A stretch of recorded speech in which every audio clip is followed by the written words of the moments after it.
I'm going to cover the technique for chipping. In chipping, you're very close to the ball with a narrow stance, like this. Notice my shaft angle is more vertical because of the closeness, and I'm gripping lower on the club also because I'm close. As a right-handed golfer, I'm getting my weight on my left leg, my lead leg, and the ball is a little back in my stance towards my right foot. So the setup keys are closer to the ball, narrow stance, weight forward, ball toward the back, grip low on the club. When I go into the motion, I'm primarily just rocking my shoulders, very similar to putting. There's no legs really, not a lot of wrist involved. It's a very simple stroke, much simpler than pitching. Really just rocking my shoulders back and forth. Notice I am hitting the grass. Hitting the grass is very critical. When you hit the grass, it makes the contact raise in the club face where it's supposed to be up higher. If you hit no ground, you end up hitting the bottom of the club, top of the ball, and it just rolls. You create too much ball speed, it rolls across the green. So, close to the ball, narrow stance, weight forward, ball toward the back, rocking of the shoulders, and sweeping the ground so I make good contact. It looks something like this. Within chipping, the two main variables you're going to change are your swing length and your club selection. For club selection, I use all four of my wedges: lob wedge, sand wedge, gap wedge, and pitching wedge. I also will go down to my 9-iron and my 8-iron, maybe even a 7-iron in a rare occasion. Outside of club selection, the other variable to change how far the ball goes will be your swing length. I have three primary swing lengths. My small chip is here, my medium chip, and my big chip, swings 1, 2, and 3. Then all my follow through, it will match. So swing 1, swing 2 is a little bigger, and swing 3 is the biggest. So those shots for me, with this particular club, which is a sand wedge, fly about 4, 8, and 12 yards. Okay, so I have small, medium, big. The technique is the same, the swing size changes. So when I use those three swing sizes with those 6 or 7 different clubs, that's how I achieve different distances. Now I'll demonstrate my three swing sizes in chipping. Again, they're here, here, and here, which for me fly 4, 8, and 12 yards. Starting with the small. Now to the medium, a little bigger. And now to the biggest one, the 12-yard carry.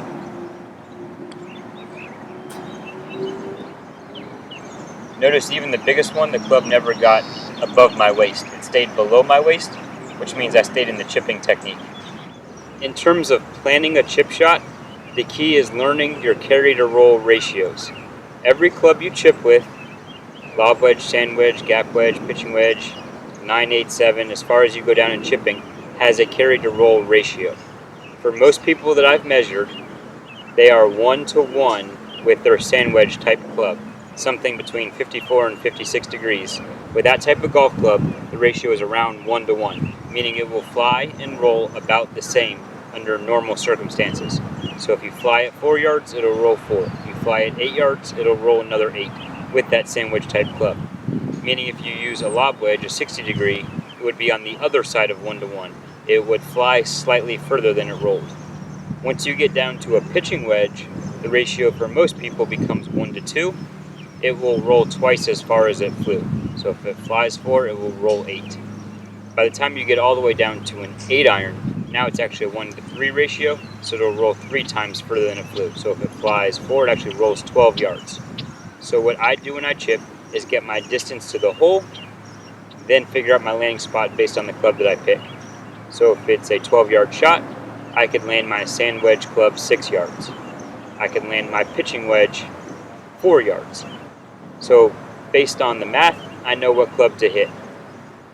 There are times where it makes more sense to use an iron if you have lots of roll space, and there's times it makes more sense to use a lofted club if you have less roll space. So I'm going to hit a shot and show you how to measure your carry to roll ratios.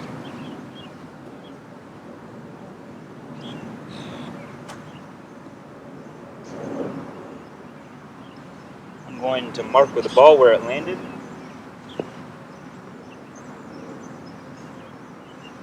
Right there. And now when I step it off, it should be a 50-50 ratio with my sand wedge. About a 4-yard carry.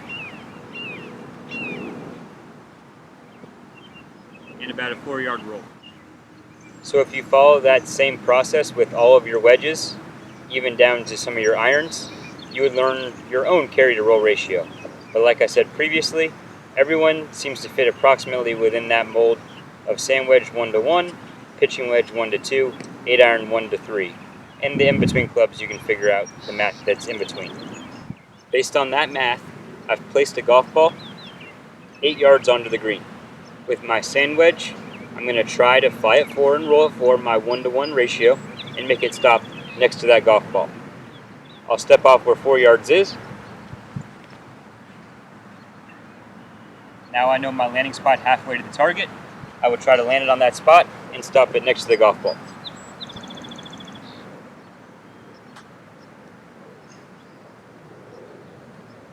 Right next to the golf ball on the green.